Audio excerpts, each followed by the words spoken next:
মধ্যপ্রাচ্যে যুদ্ধ চলতেছে আমরা তো সকলেই জানি, কিন্তু মধ্যপ্রাচ্যে যে এই যে ইরানের সাথে যুদ্ধ হচ্ছে ইসরায়েলের এবং আমেরিকার, এবং ইরান যে এইসব দেশে এই যে ইরাক, কুয়েত, আরব আমিরাত, ওমান, সৌদি আরব, ইসরায়েল এবং জর্দানে হামলা চালাচ্ছে, বাহরাইন এখানে আছে ছোট্ট করে, এই বাহরাইনে যুদ্ধ হামলা চালাচ্ছে। এতেও আসলে মানে এই যুদ্ধ এখন যেই পর্যায়ে আছে এখন পর্যন্ত, তাতে কিন্তু তৃতীয় বিশ্বযুদ্ধ লাগার কোনো সম্ভাবনা নেই আপাতত, এবং খুব বড় কোনো মানে মানবতা বিপর্যয় ঘটার মতন এখনও কিছু ঘটে নাই। কিন্তু এখানে একটা বড় বিষয় আছে, এখানে একটা বড় রিস্কি বিষয় আছে, যেই বিষয়ের কারণে পুরো বিশ্বের মানব সভ্যতাতে একটা বড় মানে বিপর্যয় আসতে পারে। সেই বিষয়ে কথা বলি। এই যে দেখতেছেন এখানে হচ্ছে দুইটা রুট, খুব ন্যারো রুট। একটা হচ্ছে এই যে লোহিত সাগরের এখানে, যেখানে ইয়েমেন, এই যে ইয়েমেন দেখতেছেন কারসারে, ইয়েমেন এই জায়গাটা ব্লকেজ তৈরি করে। এই জায়গাটা দিয়ে কিছু যেতে, আমেরিকা বা ইসরায়েলের কোনো জাহাজ যেতে চাইলে এরা হামলা চালায়। সেটা তো অনেক দিন থেকে চলতেছে ইয়েমেনের সাথে, হুতিদের সাথে হচ্ছে আমেরিকা এবং ইসরায়েলের। আরেকটা হচ্ছে এই যে হরমুজ স্টেট, এই যে হরমুজ স্টেট, এটা ব্লকেজ দিয়ে রাখছে হচ্ছে ইরান বর্তমানে। এর কারণে হয়েছে কি, এই যে পার্সিয়ান গল্ফটা সম্পূর্ণ, যে এখান থেকে যে তেল এবং গ্যাস সরবরাহ করা হয় আন্তর্জাতিক বিশ্বে, সেটা এখন ব্যাঘাত ঘটতেছে। এটা তো সবাই জানেন। কিন্তু এখানে সবচেয়ে রিস্কি বিষয় হচ্ছে কি জানেন, সেটা হচ্ছে এই যে এখানে ছোট্ট দেখতেছেন একটা আইল্যান্ড আছে ইরানের, খার্ক আইল্যান্ড। এই আইল্যান্ডটাকে বলা হয়, এই আইল্যান্ডে যদি কোনো রকম হামলা চালায় ইসরায়েল, আমেরিকা বা এই সব দেশ, তাহলে কিন্তু বিশ্বের প্রায় 500 কোটি মানুষের মানে বেঁচে থাকাটা দায় হয়ে যাবে, মানে মানবতার বিপর্যয় ঘটবে। কারণ কেন সেটা বলি।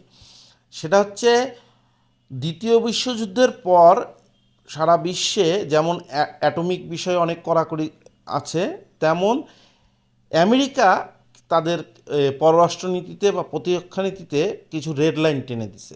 তার মধ্যে হচ্ছে এই খার্ক আইল্যান্ড একটা অন্যতম। এই খার্ক আইল্যান্ডটা কেন অন্যতম, মানে কেন মানে বিপজ্জনক হিসেবে দেখাইছে যে, এবং কোনো দেশ এখানে হামলা চালাবে না, আমেরিকা নিজেও না, এবং অন্য কোনো দেশও যাতে এখানে হামলা না চালায়, সেটা আমেরিকা একটা অ্যালার্ম দেওয়া আছে বা রেড লাইন টানা আছে। এই বিষয়টা কেন, কেন হচ্ছে, এই যে ইরানের মেইনল্যান্ডে যতগুলো তেলের খনি আছে, বা ইরানের যতগুলো তেলের খনি আছে বা তেলের উৎপাদন আছে, তার 90% তেল সরবরাহ করা হয় এই আইল্যান্ডের মাধ্যমে। এই আইল্যান্ডে ইরানের হচ্ছে 90% তেল যে রপ্তানি করে এই আইল্যান্ডের মাধ্যমে। এখানে একটা হচ্ছে ডিস্ট্রিবিউশন হাব তৈরি করা হয়েছে ইরানের থেকে। এখানে দেখেন আপনি, এখানে দেখতে পারবেন, এই যে বড় করতেছি, এই যে এইখানে যে, এই দেখেন এখানে যে এই গোল গোল চিহ্নগুলো দেখতেছেন, এগুলো এক একটা স্টোরেজ, বড় বড় স্টোরেজ। এগুলো হচ্ছে ইরানের তেল, এই 90% তেল এসে এখানে জমা হয় উৎপাদনের, এবং সেই তেলগুলো আবার এই যে বিভিন্ন দেশে রপ্তানি করে এই যে পাইপলাইনের মাধ্যমে। এই যে শিপগুলো দেখতেছেন, এই শিপে এই যে যতগুলো গোল গোল দেখতেছেন, এটা টোটাল ক্যাপাসিটি কত জানেন? টোটাল ক্যাপাসিটি 90 লক্ষ ব্যারেল প্লাস। 90 লক্ষ ব্যারেল প্লাস এখানে তেল থাকে, এবং এর মাধ্যমে প্রতিদিন গড়ে 7 লক্ষ ব্যারেল তেল লোড করা হয় বিভিন্ন বিদেশি জাহাজের মধ্যে। এই দেখছেন না, একটা জাহাজের মধ্যে লোড হচ্ছে, এই যে জাহাজের মধ্যে লোড হচ্ছে, ম্যাপে দেখতেছেন তো। এইভাবে এখানে মনে করেন লোডিং হয়, এবং বলা হয় যে এখানে পার ডে ইরান চাইলে 70 লক্ষ ব্যারেল পর্যন্ত তেল সরবরাহ করার সক্ষমতা রাখে। এখন এই জায়গাটায় যদি হামলা চলে, বা ইসরায়েল বা আমেরিকা বা অন্য কোনো দেশ এই জায়গাটাতে কোনো ধরনের বিস্ফোরণ ঘটায়, সেই ক্ষেত্রে হবে কি, যেহেতু 70 থেকে 90 লক্ষ ব্যারেল তেল এখানে স্টোরেজ আছে, এখানে কোনো রকম বিস্ফোরণ হলে তখন এই অঞ্চলটা, সম্পূর্ণ অঞ্চলটাই একদম কালো মেঘে ঢেকে যাবে, এবং এই অঞ্চলটাতে অ্যাসিড বৃষ্টি হওয়ার সম্ভাবনা আছে। এবং বলা হয় যে এখানে একবার যদি আগুন লাগে, তাহলে সেই আগুন অন্তপক্ষে টানা 2 বছর জ্বলার পরে এই তেল শেষ হবে।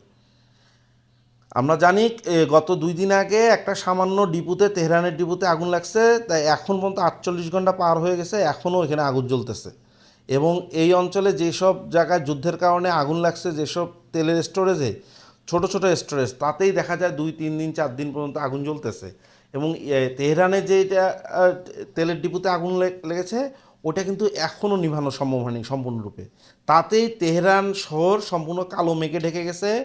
এবং তেহরানে বিভিন্ন যে বিদেশি সংগঠনগুলো কাজ করে, মানবাধিকারের কাজ করে, বা বিভিন্ন ধরনের রেড কিচেন যেমন আছে, রেড কিচেন কিন্তু অলরেডি এখানে মানে জানাইছে যে তেহরানে অ্যাসিড বৃষ্টি হওয়ার সম্ভাবনা তৈরি হয়েছে। এবং দেখা গেছে যে তেহরানের অর্ধেক আকাশ কালো মেঘে ঢেকে গেছে। সেই জায়গায় যদি এই খার্ক আইল্যান্ডে 70 থেকে 90 লক্ষ ব্যারেলের যে যে স্টোরেজ, সেই স্টোরেজে যদি আগুন লাগে, তাহলে কিন্তু পুরা অঞ্চলটাই কালো মেঘে ঢেকে যাবে। তাছাড়া ইরান নিশ্চিতভাবে যখন তাদের এই প্রধান এস্টাবলিশমেন্ট, তাদের অর্থনীতির প্রধান মেরুদণ্ডের মধ্যে আঘাত আনবে কেউ, ইরানও জবাব দিবে। এখন ইরান যদি জবাব দেয়, তাহলে ইরান কোথায় জবাব দিবে? এইখানে যে ছোট ছোট বিন্দুগুলো দেখতেছেন, এই যে ধরেন কাতার, কুয়েত, বাহরাইন, আরব আমিরাত, ওমান, তারপরে সৌদি আরব, সবার কিন্তু এরকম ছোট ছোট ছোট ছোট আইল্যান্ডগুলোর মাধ্যমেই, পাইপলাইনের মাধ্যমে জাহাজে তেল লোডিং দেওয়া হয়। মানে এগুলো হচ্ছে লোডিং সেন্টার, এক একটা ছোট ছোট আইল্যান্ডগুলো লোডিং সেন্টার। এগুলো সবগুলো কিন্তু সিটিং ঢাক। এগুলোতে একটা ম্যাচের কাঠিও যথেষ্ট এগুলোকে ধ্বংস, আগুনে জ্বলা দিতে। এই জন্য তখন ইরান যদি এগুলোতেও হামলা চালায় বসে, এবং দেখা যাবে যে টোটাল এই যে ইরানের প্রায় 90 লক্ষ ব্যারেল, পাশাপাশি এই যে কুয়েত, কাতার, বাহরাইন, এই যে বাহরাইন, তারপরে ওমান, তারপরে সৌদি আরবের লাইন আছে এদিক দিয়ে একটা, সৌদি আরবের পাইপলাইনের মাধ্যমে এখানে এখানে লোডিং হয়। তাছাড়া ইরাকের তেল এখানে লোড হয় এই আইল্যান্ডগুলোতে। এই জায়গাটায় কিন্তু প্রায় দেখা যাবে যে 5 থেকে 6 কোটি ব্যারেল তেল এবং লক্ষ লক্ষ টন গ্যাসের স্টোরেজ আছে।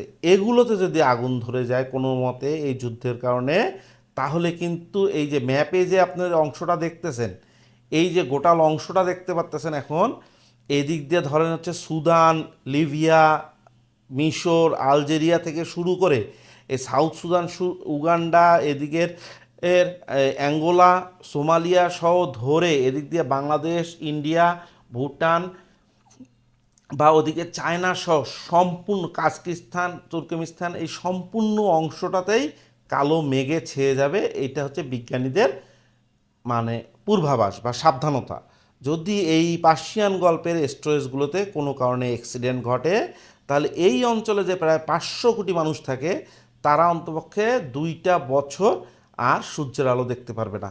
2টা বছর এদের জন্য কালো মেঘে ঢেকে থাকবে। এবং অনেক অঞ্চলে অ্যাসিড বৃষ্টির ছাড়াও অনেক বিষাক্ত ধরনের পানি, বৃষ্টির পানিতে বিষাক্ত পদার্থ থাকতে পারে, যার কারণে মানব সভ্যতাই বিলীন হয়ে যাবে এই অঞ্চলটা। এই জন্য বলা হচ্ছে যে এই ইরানের যুদ্ধ, ইরান, ইসরায়েল, আমেরিকা এবং এই অঞ্চলের অন্য দেশগুলো সহ যে যুদ্ধটা এখন চলতেছে, তার যে সবচেয়ে ভয়ঙ্কর বিষয়, সেটা হচ্ছে পার্সিয়ান গল্ফের এই ছোট ছোট স্টোরেজগুলো দেখতেছেন। এই স্টোরেজগুলো হচ্ছে এই স্টোরেজগুলোর উপর নির্ভর করতেছে পুরা এই অঞ্চলের 500 কোটি মানুষের জীবন।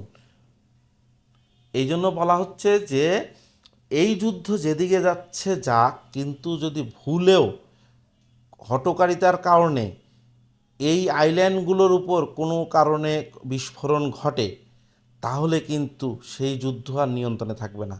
সেটা তৃতীয় বিশ্বযুদ্ধের থেকেও ভয়ঙ্কর কিছু হবে। পুরা মানব সভ্যতার বিপর্যয়ের মুখে পড়বে যদি এই খার্ক আইল্যান্ডের মতন এই আইল্যান্ডগুলোর যে কোনো একটা আইল্যান্ডে কোনো ধরনের বিস্ফোরণ ঘটে। বিশেষ করে খার্ক আইল্যান্ড, এই আইল্যান্ডটাতে আক্রমণ হইলেই ইরান ওই পাশের যে অন্য দেশের আইল্যান্ডগুলো আছে, স্টোরেজ আইল্যান্ড, সেই স্টোরেজ আইল্যান্ডগুলোতে কিন্তু হামলা চালাবে স্বাভাবিকভাবে। তারা তো গেছেই, অন্যদেরকে এখন ডুবাবে। সেই জন্য বলা হচ্ছে যে এটাকে রেড লাইন অফ হিউম্যানিটি বলা হচ্ছে।